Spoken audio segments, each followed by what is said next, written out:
Welcome to Wednesday Wanderings. My name is Mark Long, rector of the parish of St Andrew in Newlands, Cape Town. Today I'm wandering around the church.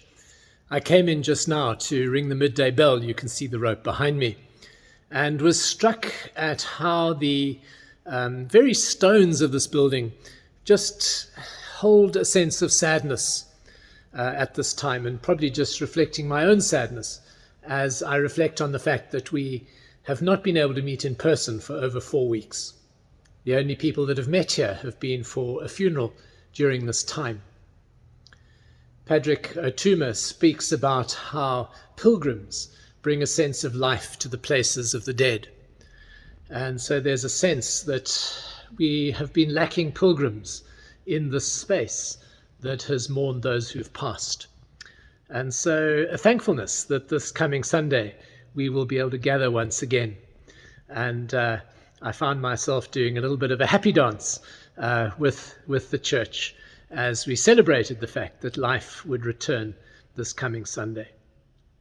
But having said that, of course, the stones of this building, not only just emanating something of the sadness that I think we feel at the moment as South Africans, as people of faith, as we consider all the disruption that's taken place, be it in KZN and Gauteng, the ongoing taxi violence here in Cape Town, how that has all really disrupted people's lives and businesses and just ability to get to work, create income for their selves and for family.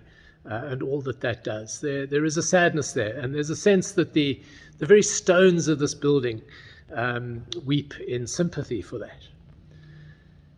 But as I say, these stones not only carry our present traumas and difficulties, but in fact they hold the prayers of generations of Anglicans over more than 130 years.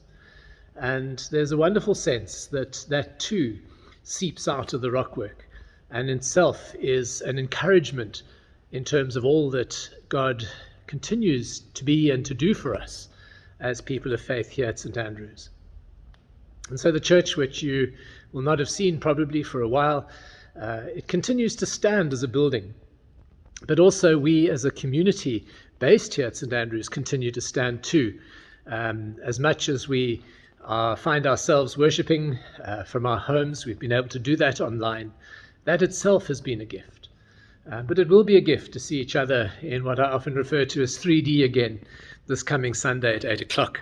And while we'll continue to gather online as well at 10, there's this wonderful sense that as a community we return to this space which holds us in incredibly special ways, and that really speaks to something of the foundations of our lives and faith.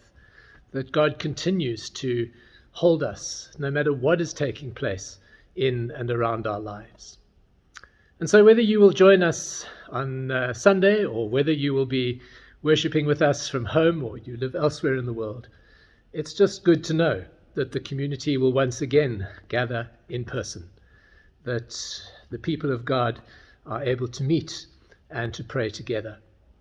And as we celebrate that, we celebrate too all that we've learned over the last 18 months of this pandemic, discovering that actually meeting in a building does not constitute the church, that it is our ongoing fellowship and care for one another, be it in the physical or the virtual environment, and that the Spirit of God continues to work in it, continues to hold us and love us and strengthen us. And so I invite you today just to offer to God all that perhaps weighs upon you, that sits upon your shoulders, to allow God to hold that, to walk with you, to bear your burdens with you, and to bear our burdens as a country at this time. And in that to rediscover light, hope, love, joy. Thankful for the resilience that it is that holds us as South Africans, that holds us as people of faith, and to know that we are not alone. We have each other, and God is continues to be powerfully present and active in our lives, in our church, in our communities, in our nation. Let us continue to be thankful to God, to praise God for that, to find the courage to lament all that is broken, but also to find the courage to then step forward and to continue to build and rebuild, continue to renew and transform, and to allow hope to be something that really guides us and holds us in these times. God bless.